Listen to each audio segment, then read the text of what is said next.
We are very excited about today's show, but before we begin, we have Jessie Ledoux with our product feature of the week. So Jessie, tell us what you got for us. Hey, Stephen, this week we have a new feature on our homepage, and what it's designed to do is to map you with coaching resources, retailers, personal trainers, whatever it is that's kind of ailing you. And it's pretty cool because it works like a personal assistant and goes step by step. So I want to share how the process works and what the steps are. Okay, Jessie, why did we create this in the first place? So we created it in the first place because our mission, of course, is to expand and connect the industry of pageantry, the pageant industry. And we found that contestants were having a hard time getting in contact with the experts that really would be in a position to help them succeed. Right. And what kind of experts can they be connected to through by filling out this little survey? So the first question that we ask in this little survey is, what's your biggest challenge? Is it finding a pageant, winning a pageant, getting the right look? So within whatever you select, it can connect you to pageant systems that maybe you never thought you'd enter. It could be finding a coach that specializes in your system or your age division, or it can be finding a retailer that has the right gown or right interview outfit that you've been looking for all along. So top to bottom, personal trainers, everything in between is available through this resource once we have an understanding of what you need. I kind of like this. If I'm understanding it correctly, it's kind of like a lazy person's approach, right? It's rather than going through the directory yourself, you're like, okay, I'm just going to, here's what I'm looking for. You hit that, and then those people contact you. It's not the lazy person, Stephen. It's the efficient person. The efficient person. Wow. Yeah, and it talks through. There's so many different questions on this, and it just keeps getting deeper and deeper. So you answer that question, and it's like, okay, we can totally help you get the right look if that's what if that's an area you need. It's like, okay, I have acne or dark spots. I have fine lines and wrinkles. I need hair and makeup help. I need fitness help. I need headshot help. So really, it is so personalized. And it's more in depth than just okay, I want good skin. It's got several different areas within that to really cover, or it covers okay, how do I need to look on stage with my wardrobe, or is it hair and makeup? So I'm saying a lot of things, but it's because there's a lot of things that will help you narrow down to get you exactly the help that you need. And then those people afterwards, they just text or email, those experts will text or email you, and then you can interview them. And just say what's your cost or whatever, and then you either choose to work with them or not. Yeah, right? Exactly. So you'll enter your name and your contact info, and they will be able to say hey, here I am, ready to help you win this thing. Awesome. Well, and then where can they find it one more time before we conclude? Yeah, so go to pageantplanet.com. It's on our homepage. So just scroll down right below the banner, and it says, "Hi, my name is Steven," because we figured why not have our very friendly CEO and founder as the face of this great portal. So go ahead and click Get Started, and you'll go through all the different questions and survey there. Perfect. Thanks, Jessie. Welcome back. Just a little prelude here before we get started. I just wanted to let you know that there is a little technical difficulties on my side because I didn't set up my microphone appropriately, but the information is so very valuable, and we hope that you enjoy. Welcome to Pageant Planet's podcast, where we share stories and strategies to help expand and connect the global pageant community. Visit pageantplanet.com to find pageants, hire coaches, shop for dresses, and more. Now, here's your host, Stephen Roddy. Welcome, everyone, to another episode. Today, Jessie and myself, we are going to be talking about the life of Nia Franklin. So, Jessie, set the stage for us. So, Stephen, the Miss America pageant found its origins nearly 100 years ago. I can't believe it's been around for so long. And in the month of September, the first pageant was held September 25th, 1920, and it was billed as, I love this name, the Fall Frolic, and began simply as a marketing idea. The event was so successful that the originators scheduled it to take place the week following Labor Day, to encourage summer visitors to stay in Atlantic City, which is actually genius. And therefore, the first Miss America was held September 8th, 1921, 98 years ago. Yeah, and the competition has come a really long way since then. And its title holders have evolved into some of the most talented and accomplished women the pageant world has ever witnessed. Mm-hmm. And the current Miss America is no exception.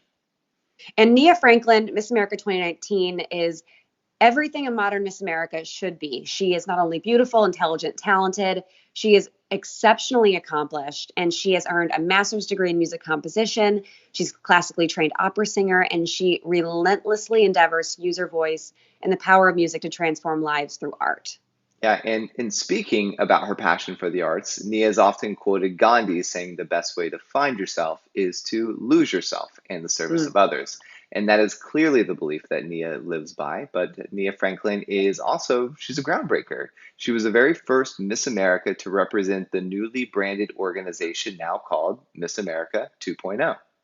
And because of one of the many changes that the revamped organization made was to remove the swimsuit round prior to the 2019 contest, she is the first woman to compete and win the national title without wearing a swimsuit on stage, which is huge. Yeah, and really, she, if you see her body, swimsuit would have like helped her win even more. So Right. it's like, I mean, they kind of crippled her a little bit there, and yet she still was able to come away with the crown. So, Right. good job, Nia. And that's not the only thing that she's been the first at, which we'll get to next. So finally, in addition to those fascinating facts, Nia Franklin also made history again as the first of 3 African American women to win a major American pageant titles during the same year. So after Nia became Miss America, Callie Garris won Miss Teen USA, and then Chesley Kirst won the coveted Miss USA crown just 4 days later. So for the first time in history, the current Miss America, Miss USA, and Teen USA are all Black women.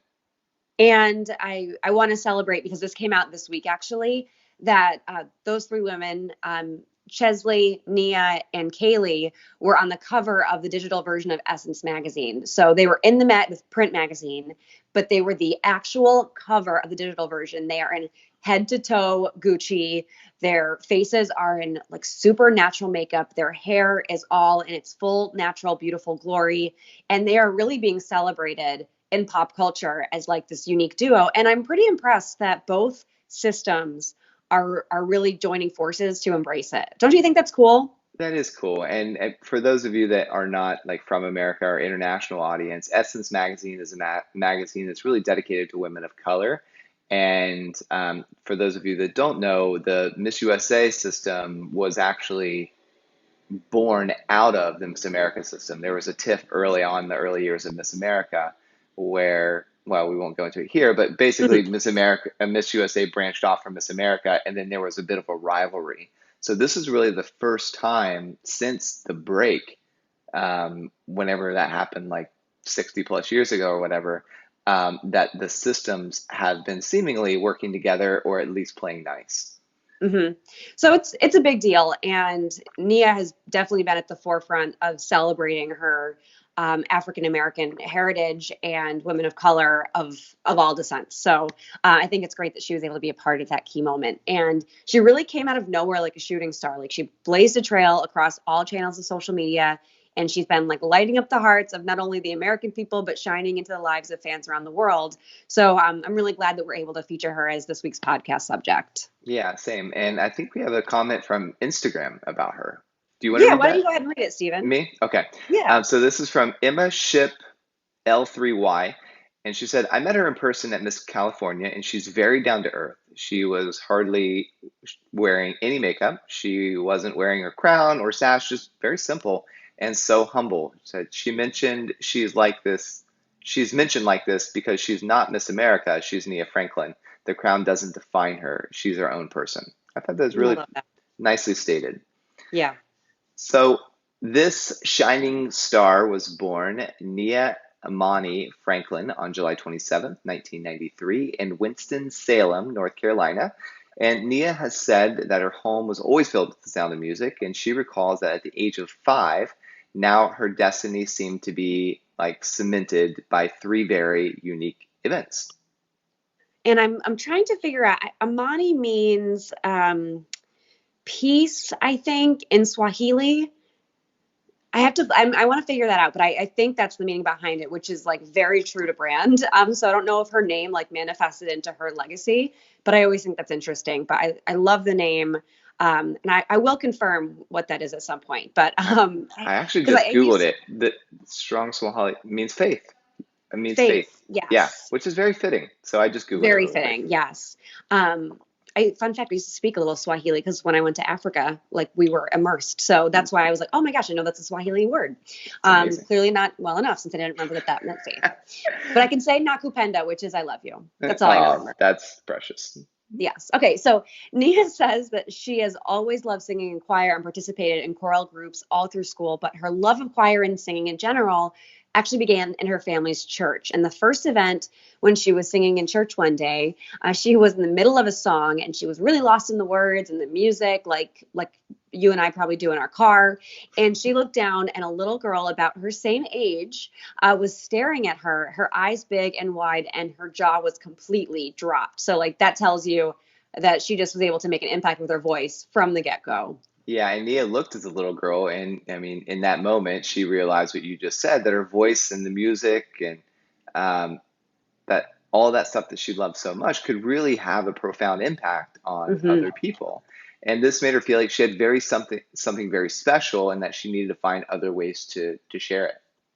And based on that new belief, she soon entered a talent show, and her family played all kinds of music around the house, but they especially loved R&B and B and soul. She said that Stevie Wonder was a huge family favorite, so naturally she decided to sing a Stevie Wonder song at her talent show. I wish I knew what song it was. I love Stevie Wonder. I don't know, but yeah, he's got so many good ones. Hmm. So Nia describes that afterwards, yet another young girl came up to her and criticized her song. The little girl seemed really irritated with Nia's music selection and demanded to know what kind of song that she was singing. It sounds like that little girl is preparing Nia for the pageant industry. Yeah, right. First coach. So Nia's reaction was entirely positive, though. She didn't take that with the. She took it in stride, and she said that incident made her feel not only did she have a gift, but she was also unique, and she knew that she would need to continue to make her own individual choices, whether or not anyone else approved, which is like a really valuable lesson to learn at a young age. Right. And the final event that was probably the most foreshadowing of the path that her life would eventually take, she decided to write a song, but not just any song. This song was a song about God and how much he loved her. The first line of the song was, "Love is the only thing that matters to me."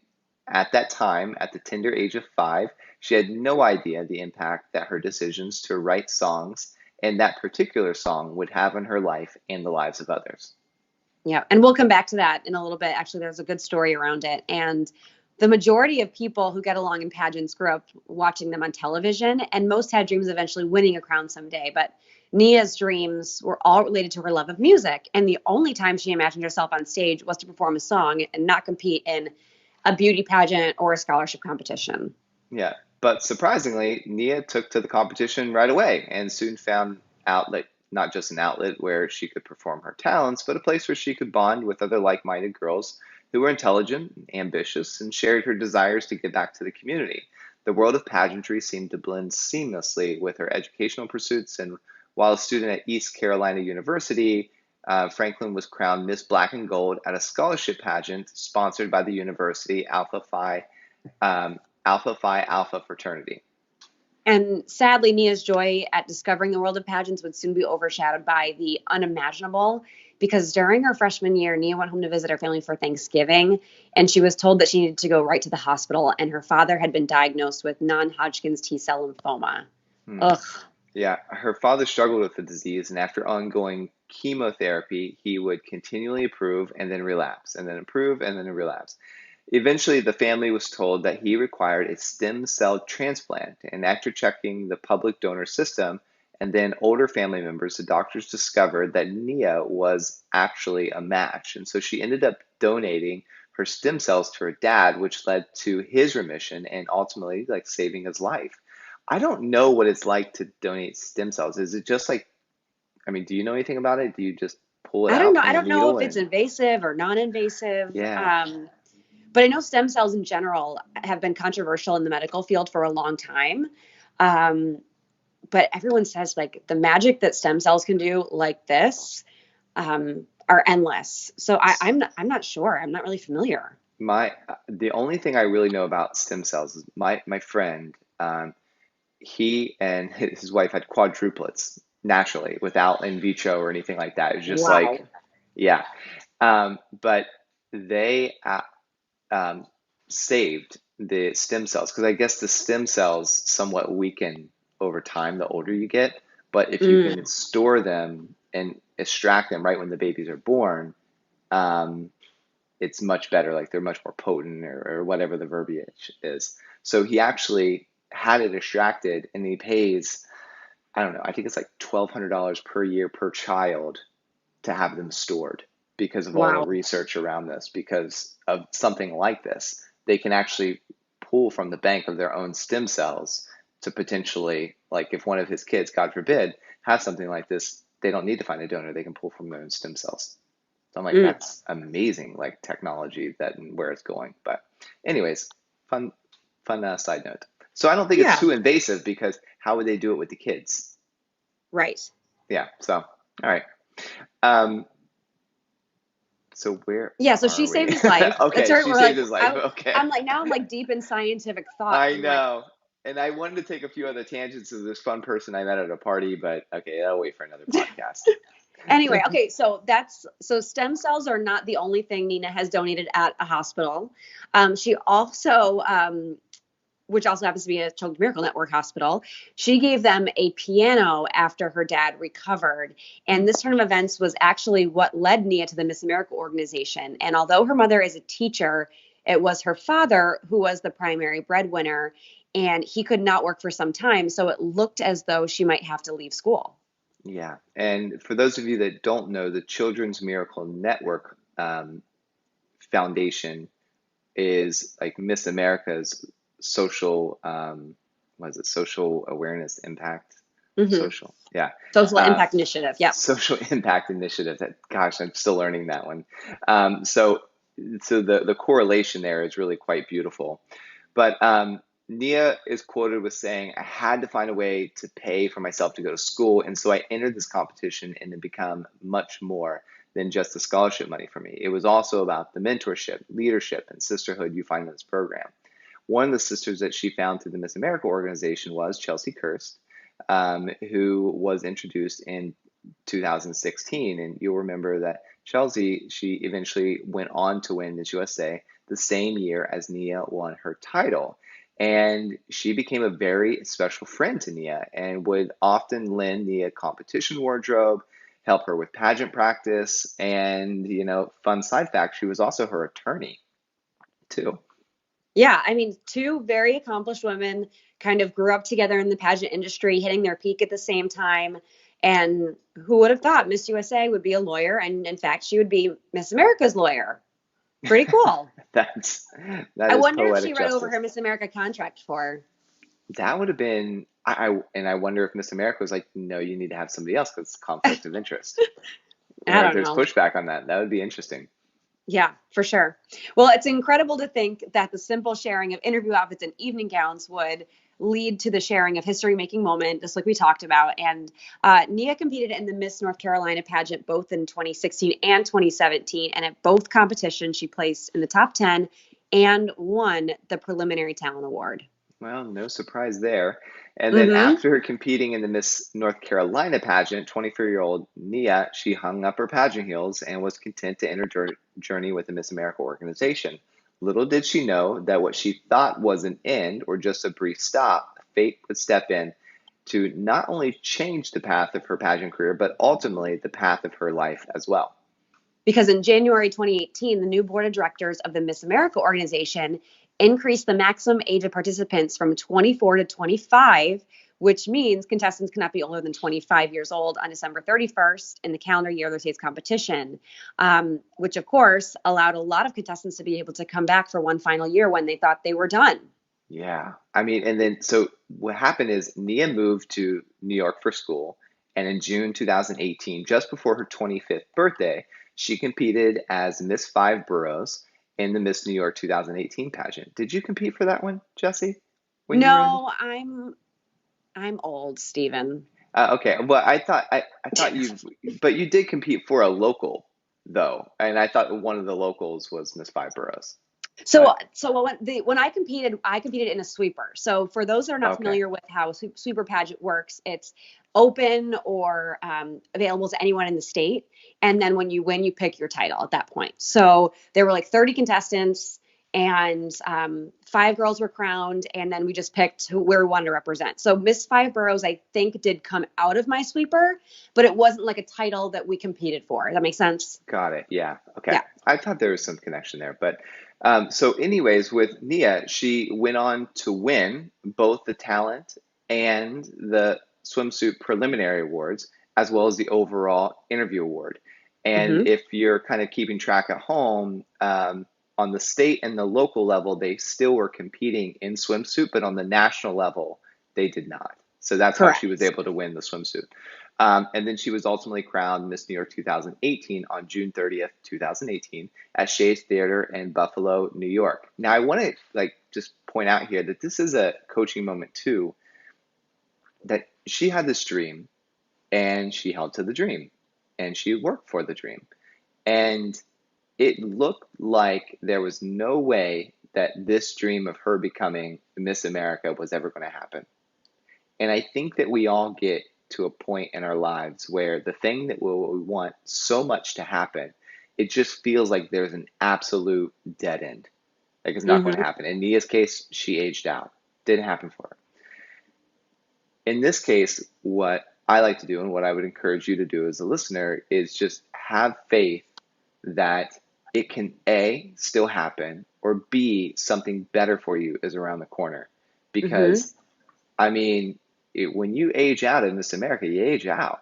Like, you're not, she thought her career was over, and how devastated she probably was after that last pageant. Like, maybe really bummed because, she didn't win the state title. And then, boom, she got this last opportunity.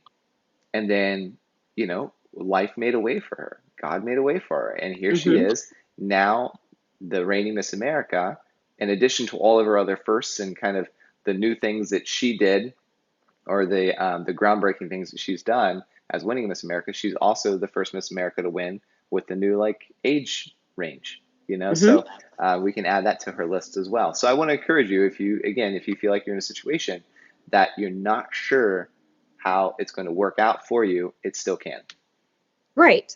I think that's a great message. And you always have to be willing to look for those opportunities. And we had just talked about this podcast a few weeks ago, Stephen, you and I, about I think it was Mr. Dyson. And he made the comment about when everyone else feels like they're getting when you're getting the most tired, that's when it's time to push. So even if you're aiming for something, was that the right person, Yeah, Stephen? it was. Yeah. Mm-hmm. So if you're in a situation where there's not a dead end rule, but you just feel like you're done and you're exhausted and you still have that dream, but you just don't think you can do it anymore, that is the time to push the most. Yeah, agreed. Mm-hmm. Love that.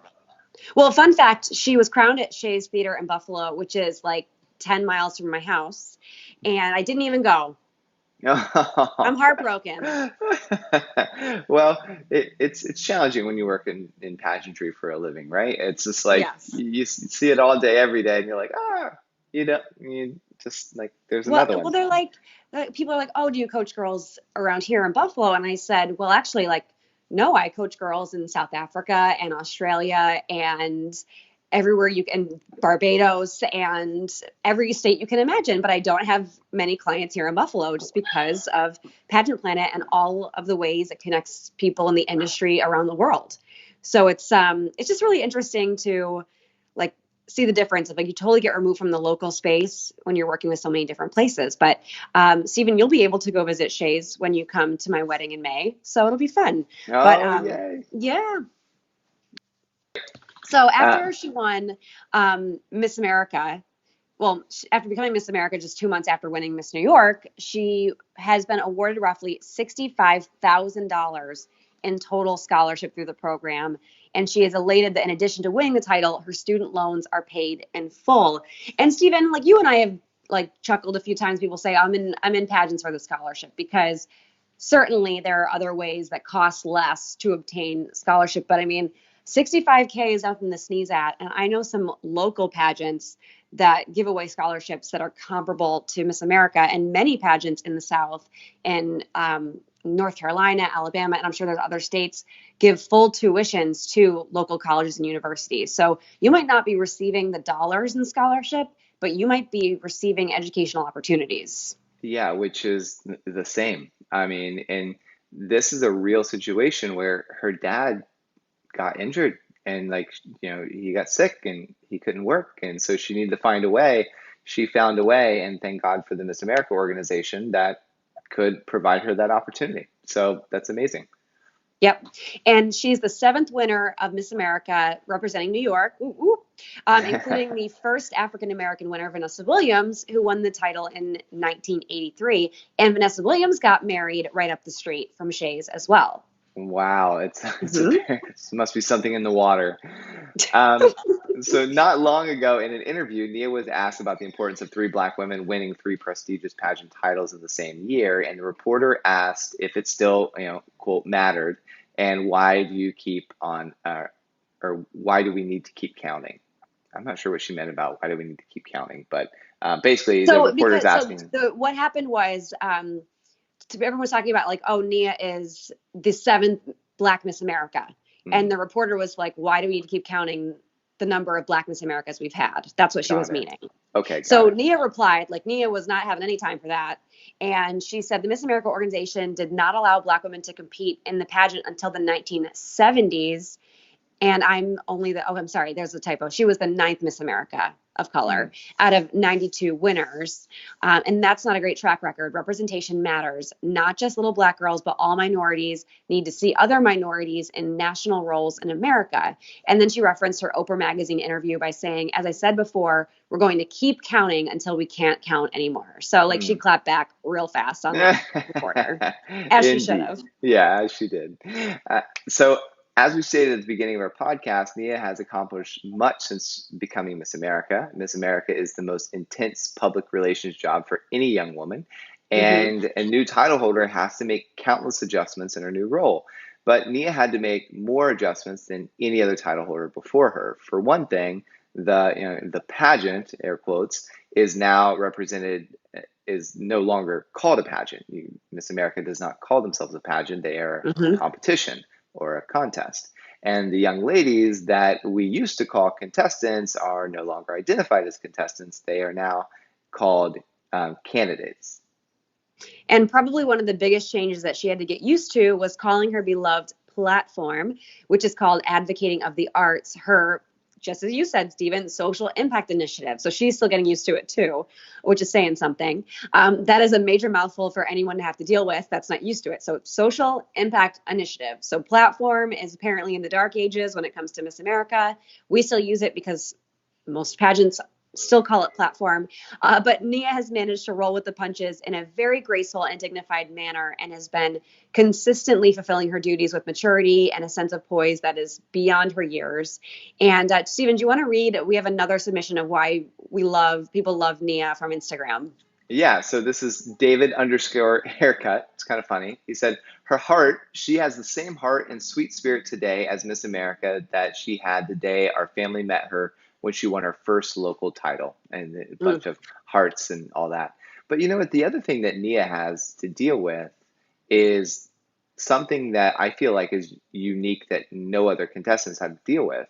It's the fact that she represents a title in the pageant industry, and then the competition itself does not identify themselves as pageant.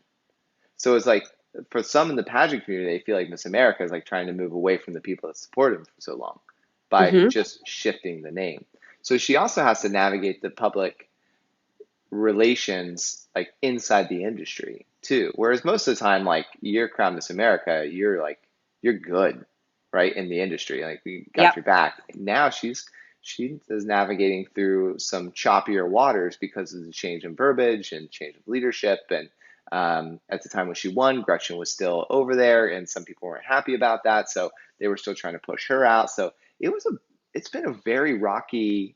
I'm not saying that she's had a rocky time, but I could imagine like this type of questions and the private questions and conversations that only really she knows, and all those things that it's got to be tough.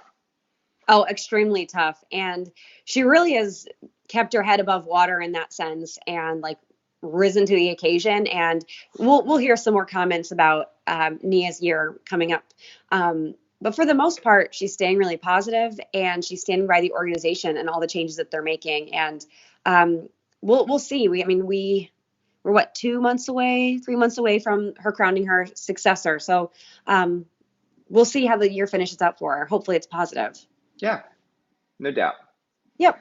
So Nia has set herself apart from the very beginning of her involvement in pageantry, and there's so much that we can learn from about her and like other successful contestants like her. So I guess let me transition to you. I know I jumped the script a little bit there, but I just summarized it. Fair enough. Okay. So Nia said it herself. The pageant is all about mentoring. And we noticed that some very specific points in Nia's story we'd like to share with our listeners. So consider this whole section your coaching moment of the podcast, because there's 3 different tips. And we talk about how Nia has personified them in her journey. And we're convinced that you will benefit from doing these 3 same things yourself, because they're proven time and time again. Nia is just textbook. Yeah. Okay, so the first one is make sure that your platform or social impact initiative is something that ties in directly with who you are at your core. So every successful contestant and title holder that we've ever seen has made this their first major priority when competing in a pageant. In fact, we're of the opinion that if you don't make your platform a priority, your entire experience while competing in pageantry is going to be unfulfilling on some level. In addition to that, the chances of winning the title that you're dreaming of are very slim.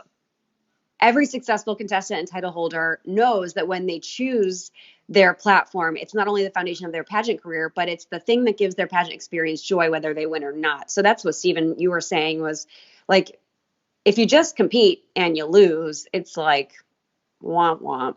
Right. But if you compete and you lose and you look back and you've done hours upon hours of community advocacy, like she's like, you know what, like that was a really fulfilling time for me. So that makes perfect sense.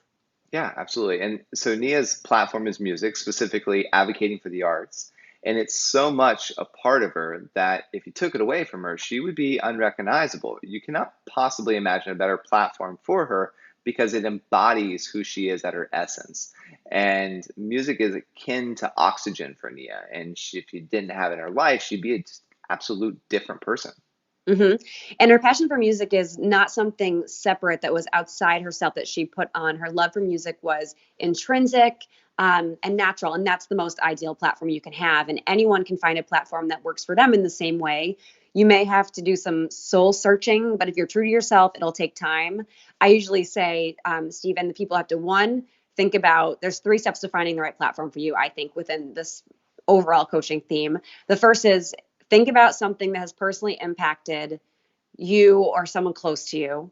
The second is to think about what makes you passionate. So like what really hurts your heart, like what ailment in the world holds you back.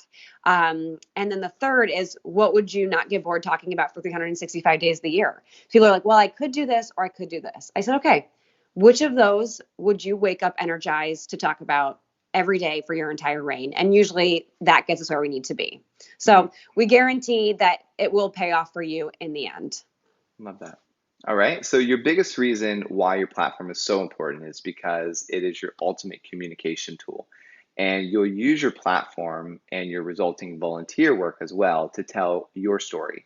It becomes a strategic piece of your public relations arsenal. And most importantly, it's the primary way that the judges in the pageant organization, they connect with you.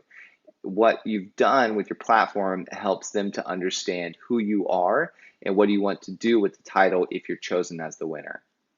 And we know that there are going to be some of you who say that you're involved in a pageant system that doesn't require you to have a platform. So surely we can't be talking to you, right?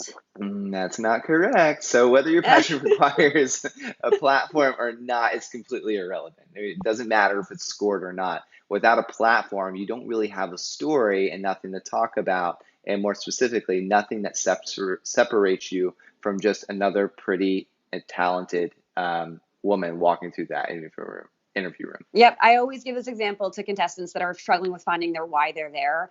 I say, if you walk in and you say, I want to be Miss XYZ because I want to jumpstart my modeling career. That's what you say. And the next girl comes in and says, I want to be Miss XYZ because there's this issue in this region right now and I know how to fix it. Which girl are you going to crown? You're not going to crown the girl that's there to be self-serving, which there might be some inkling of you that wants to use pageantry as a stepping stone for something else. And there's no problem with that. It's just, how do you find a genuine way to want to help others along the way? And that's how judges respond. Yep. Okay. Yep. So do you want to talk about point number 2? I'll introduce number 2. Have a detailed plan for your reign that connects with your platform as well as the pageant system's goals and objectives. So every time that you walk into the pageant interview room, you should have a detailed and well thought of plan of action memorized in the event that you do win the title. Atmosphere is atmosphere of expectancy is the breeding ground for miracles, right? So this is the golden key to your judge's interview, and it'll set you apart from the sea of applicants if you do it correctly. You're applying for a job, and those judges want to know that you have a personal investment in the pageant as a business and that you're not just there to win a shiny crown. Yep, and your plan of action should be based on your platform as well as your particular type of service projects and any other skill sets, abilities, personal interests you have. You also want to be able to think in terms of how your platform relates to the pageant and any other associated organizations that it partners with, causes, sponsors, main charity, if it has one, like Miss America has CMN. So that's the national one, but then you can also have your own. Yep. This becomes even more essential the higher you advance in competition. Every state, national, and international competitor should adjust their plan of action for the job that they're interviewing for. If you have a state title, you need to begin to think more globally about your platform and challenge yourself to think about your plan on a larger scale, how your platform can be extended upon, leveled up, because if your platform only works locally on the grassroots level, you can't show the judges that it fits into their national or international viewpoint. You just won't get the job, period. Right. And Nia was absolutely brilliant in this regard, and no doubt she captured the judges' complete attention with her strategic plan. Her bio, which was released before the pageant, stated that she had written over 100 songs, and she was only 5 years old when she wrote her very first song. And we were just talking about that a few minutes ago. And now you may think that would be such a sweet story to discuss with the judges during interview because it would make her impressive and memorable. But no, Nia didn't stop there. She made that sweet story into a jaw-dropping solution. During her very first press conference, only just minutes after being crowned, a reporter asked her about this song and requested that she sing it right then and there on national television, and she did. More importantly, not only did she sing it beautifully and enthralled the entire room of reporters, but she said that she was hoping the Miss America organization would be open to allowing her to use the song to benefit others. And we don't know for sure that she told the judges about this during her interview, but why wouldn't she? And she had obviously thought about this as part of her action plan if she were to win. And I mean, if you come out and you say something you want to achieve as Miss America in front of reporters on the night you win Miss America, there's not much they can do but let you do it. It is a brilliant move. Just what an excellent strategy, right? I mean, that's perfect. And, good job, Nia, because she got her wish. I mean, they recorded it. She's got her song and pushed it out to all of her audience. And that's the perfect way to really use your title to push your personal goals and your agenda while also really supporting and marketing the pageant. It was just really nicely done. Mm-hmm. So fortunately, the Miss America organization agreed to the awesome idea as well because they allowed her to record it and they sold it online through the Miss America website, and all the proceeds went directly for the benefit of Children's Miracle Network. It's amazing. So stop and think about that for a moment. Here's a title who has a remarkable talent and gift, and she has the passion to use that talent to help other people. But she didn't just focus on her own goals. She came up with a way to promote the pageant system's goals too. And Nia knew that one of the responsibilities of Miss America is to be the national ambassador for CMN, Children's Miracle Network. So part of her plan, she came up with an outside of the box idea to utilize her natural abilities to benefit the cause. And I have goosebumps because that's thinking about the system, the pageant, the competition, her gifts so holistically. So many contestants leave that type of viewpoint on the table, and she took major advantage of it. Yeah, how could the judges not choose her for the job? And this is why, it's just imperative that your platform be perfectly fit for you, and why you have to think about it in terms of how your platform can benefit and complement the pageant that you want to win. Pageant views their title holder as a walking, talking public relations and marketing tool. The title holder's job is not just to be the face of the organization, it's to be the physical embodiment of the pageant values, missions, and objectives. Mm-hmm. And as a queen, you absolutely must be a role model and inspiration to other girls and boys and potential contestants, of course. But it's so much more than that. You also need to think of yourself as the key motivating force behind their recruitment initiative. Not enough title holders think about that. And in fact, you have to try to think of yourself as the answer to every problem that the pageant might have, because that's what they need you to be. And judges do ask about, like, hey, this is a perceived challenge. How are you going to fix it? Yeah, and when you step back and you view yourself from like what you have to offer the pageant in its entirety, like Nia Franklin did, you'll be able to see yourself in a way they see you. And that is when you will begin to connect with your personal power and confidence, and those qualities will get you noticed every time. Yep. And when you're a title holder, it's so important to take advantage of your unique position and begin to form strategic partnerships with people and organizations that can help you after your reign is over. So that brings us to the third coaching segment, and it's set up relationships and opportunities for after your reign, before your reign actually ends. And I think you might notice that usually, so first of all, you have to stop using your personal social media accounts when you're Miss America. I think that's still the case, but I know it's been the case for like the last 5 or 6 years. And then about 2 months before people give up their title, you start to see them promoting their personal handles. So that's the time, like your last few months, that's when you have to solidify relationships for yourself as you start to trail off. Yeah. And you're in such a privileged place to seek out those individuals who can best provide you with personal and professional opportunities. However, the trick is to do it before your reign actually ends. Mm-hmm. And unfortunately, the majority of queens or kings tend to wait until their year is over before they begin to form relationships with people who can help them take the next step with regard to their future goals. Yeah, and there's two major problems with waiting until your reign's over to start networking. The first is that when you're an active title holder, you tend to be so busy doing your job that you really think about what you're going to be doing when it all comes to an end. And for many girls, the transition can be very difficult to navigate through because they don't anticipate the degree of stress or feelings of loss that they may experience afterwards. Mm-hmm. And it is unavoidable that you will feel some type of discomfort or even depression after you served as a queen. And it is totally normal and healthy. And it's a reaction a lot of queens have to such a special time in your life coming to an end. And it's so important to prepare for that time as much as possible and do whatever you can to make the change easier on yourself. Yeah, it's kind of a sense of mourning a little bit of, I mean, especially if you're going around to all these events and people taking photos and people catering you and you have this whole separate life, and then all of a sudden it's just gone, so there is that bit of that mourning process, and that's totally fine. Can I say there's one thing I've done in life that compares to being a pageant queen, and only one thing. What's that? And mascots. So there was a time where I would perform as a mascot, and like wear a big costume, and I would be Super Mario, and I was anonymous, but kids follow you around. They want pictures with you. You have to be animated. You have to be over the top. You have to be magnetic. So if anyone out there has retired from pageantry and you're really struggling, do the mascot thing. It is the same. That's awesome. Can you see it? Like, you smile for your pictures when you're in that that massive head. No one can see you. No one knows it's you, but you smile for every picture. Yeah. It's hysterical. I totally see that. So the second, I could see that. I've never been a mascot. It's got to be very hot. Very hot, yes. Yeah. So the second reason that you should be making professional connections while you still hold the title is that people are typically more receptive to working with you, and more doors will be open to you when you are the current Miss So-and-so rather than you were the former Miss So-and-so.